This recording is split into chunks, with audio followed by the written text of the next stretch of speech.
How you guys doing today?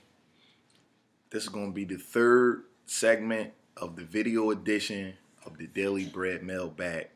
I actually got a suggestion from one of the fans who suggested that I touch on different topics instead of answering specific questions from you guys. So that's what I'm going to do in this particular segment. First, as you guys know, I was at the Bernard Hopkins Chad Dawson rematch in Atlantic City this weekend. So I'll recap that card. I got a lot of questions about Chad Dawson calling out Andre Ward. So that will be my second topic. And the big one we got coming up this weekend with Floyd Mayweather against Miguel Cotto, and also the undercard fight with Sal Alvarez and Shane Mosley. First, I thought Dawson won the fight pretty clear.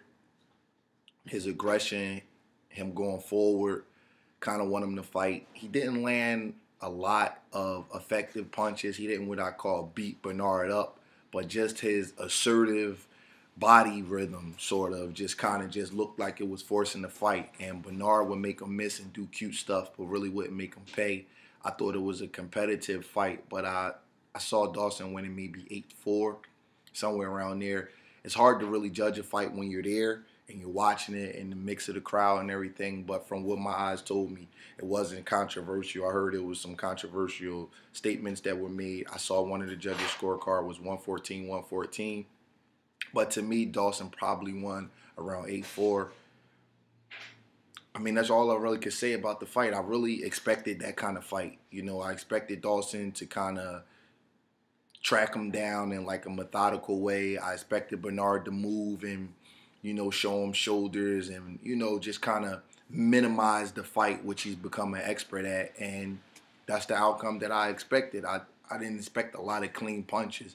Neither one of those guys what you call a clean sharpshooter that's always having somebody's head jump all off their neck. They're not that kind of puncher. So that's pretty much what I expected. As for the Seth Mitchell Chaz Witherspoon fight, I was wrong with my prediction. I thought that Chaz would be able to upset Mitchell. I did think he had to get out of the first few rounds.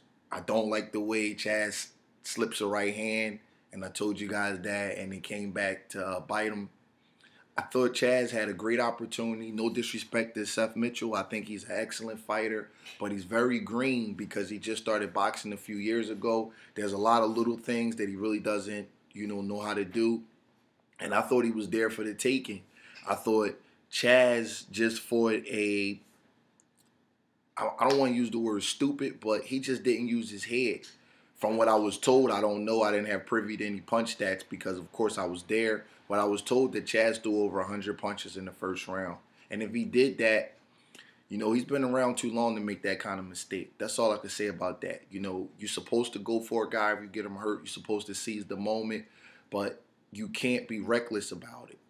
You can go for a guy without shooting your load like that. You could test him and see how hurt he is and open up on him. But 100 punches in the first round in a heavyweight fight that's going 12 rounds is just you can't do that. So I feel bad for Chaz. He's a very nice guy. That would have been a hell of an opportunity for him. But that's all I can say, man. You got to use your head under the gun in boxing. You got to be able to think under extreme amounts of pressure. But congratulations to Seth Mitchell. He's a dog. He got hurt. He came back. He went to Chaz's body. He flattened his tires, and he did what he had to do. The football mentality came out, and more power to Seth Mitchell. I hope they slow him down, though. Seth seems like a humble guy, and I heard him say that he was a couple fights away from the Klitschko's, and I'm glad he knows that because he's not ready for the Klitschko's yet. Both of those guys will really do a job on him right now. I don't know if he ever will be ready for him, but he definitely needs a little bit more seasoning to give himself the best opportunity to win. As for Chad Dawson calling out Andre Ward, that's an interesting fight to me. I know a lot of people don't like to see two sort of boxers fight each other, but I don't mind seeing it. It may sound crazy, but I was live at Devin Alexander versus Timothy Bradley, and I didn't mind that fight. Being live in the arena with fans from both people there and the excitement, and it's a big fight. It was, I'm just a boxing geek, so I want to see Chad Dawson and Andre Ward. I think it's an excellent fight. I think with the right promotion, it could be a good fight. Both guys are strong, tough guys. Neither one of the guys are what you call big punchers, but they punch hard enough where we'll have enough excitement in the crowd. They're both tactical kind of guys, but neither one of them are runners. I'm expecting a really good fight. I don't know which weight the fight would be at. I heard Chad Dawson say he can make 68. I think if he has a little time to think about that, Chad's a big guy. I doubt if he wants to come all the way down to 68. They may meet somewhere in between. But, that's not my business. I'm not negotiating for either guy. I'm not on either one of their teams. I just think it's an excellent fight. Right now, off the top of my head, a few years ago, I would have favored Dawson. I was actually asked about this fight maybe in 2009, 2010. I thought Dawson was a little bit more advanced for Ward. But right now, I've seen Ward go to higher heights than I've seen Dawson go to. I thought Dawson got a little bit tired against Hopkins. I think Ward is a younger version of Hopkins and maybe a quicker puncher. So right now, if you twisted my arm, I would say Ward 115, 113, 7-5 kind of fight. I don't know if Dawson can handle Ward on the inside, but Dawson has an underrated punch. He throws a nasty right hook to the body. But I don't want to spend too much time on the fight. It hasn't been signed. Lots of guys call each other out after fights. That doesn't mean that they're actually going to fight. But if that fight does come around, I was hearing maybe September, October. I would really look forward to that fight. Hopefully they will put the right promotion together. Maybe have it in a popular African-American city, maybe like Atlanta or something like that. And I think it will be a great thing. And plus, on top of that, I think people like to always say like certain promoters monopolize the TV, the networks, mainly Golden Boy or Top Rank. Well, Dawson's with Gary Shaw. Andre Ward is with Goosen. I think that some of these promoters need to start putting their best fighters together, and and they could challenge the networks in that way, where I put my best guy against your best guy, because nobody pays to see promoters promote. They pay to see fighters fight. So I think this is a great thing for boxing if this fight could come off. Next up, Mayweather, Cotto. Everybody's been asking me about, you know what? Let me go to Canelo versus Mosley. I'm picking Canelo to win this fight simply because I think Canelo, I don't know how hard he punches, but I love the way he punches. He runs his combinations off really good. He changes speeds on them. He throws 3, 4, 5, 6 punch combinations to the head and body. I love the way the kid punches. He reminds me a little bit of the way Barrera punched back in the day. I think Mosley at this point in his career is more of just a paw and jab, that looping right hand that he throws. I don't know if Mosley likes contact anymore. He seems to kind of break down a little bit and shy away from contact, even though Shane has showed a great chin. He doesn't, I can tell when the guy is worried about getting hit, and it seems like Shane doesn't like getting hit anymore. Unfortunately, in this fight, they're going to be, unless Shane runs from him and fights that, not run from him, but just constantly move away from him and fight that minimized kind of patient fight the way maybe Bernard Hopkins does, so to keep him from getting knocked out at an advanced age. I don't know if Shane can fight that fight. So I'm picking Canelo.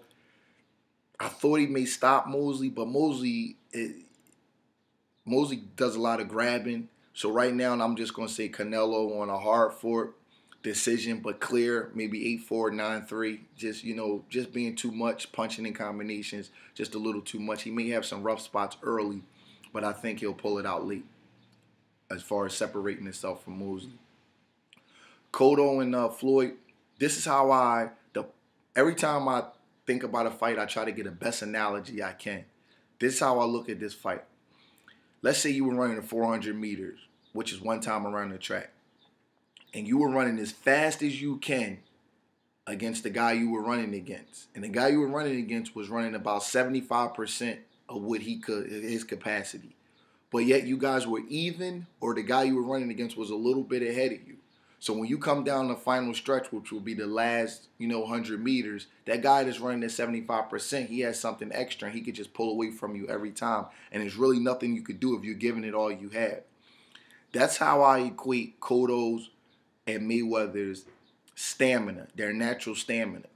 where Cotto is going to be having, Cotto's going to have to fight at his maximum capacity to stay even with Floyd, while Floyd can fight at about 70-75% to stay even or even get the better of Cotto. So not in the first few rounds, but over the long haul, Floyd will be able to separate himself from Miguel, and I think get a late round stoppage or a clear decision. I think it's going to be an excellent fight. I think Cotto has some new wrinkles in this game. I think Cotto is going to pressure him by moving his hands and feet in sync while he's going to be moving and punching. I think he's going to attack the shoulder. We're going to see if you can attack the shoulder. I think Cotto throws his jab from a very odd angle. He keeps his hands up here, and he kind of shoots. And he kind of catches people off guard because Cotto's a shorter guy. But he out-jabs a lot of guys. He out-jabbed Yuri Foreman. He out-jabs a lot of taller guys.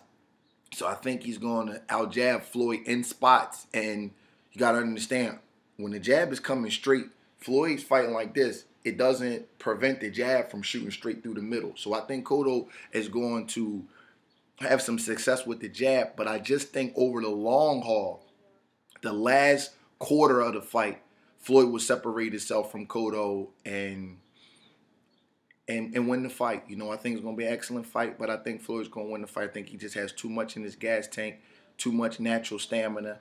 I don't even want to go into specifics of styles and all of that kind of stuff because we all know both of the guys' styles, but I think that's going to be the key in this fight. Floyd Mayweather's natural stamina and his ability to stay even in fights or slightly win them without putting out everything, and then all of a sudden he can just turn that switch on, boom, and take it to the next level. I think it's a guy who has to be able to keep up a frenetic pace or have equal stamina to him to beat him, or unless you're a really, really tall guy with a lot of length where you can kind of sit back and relax, maybe like a old Vernon Forrest. You know, Vernon Forrest back in the day would give him some problems because of that, but I don't think Cotto can do that, and I like Floyd. But thanks a lot, guys, for tuning in.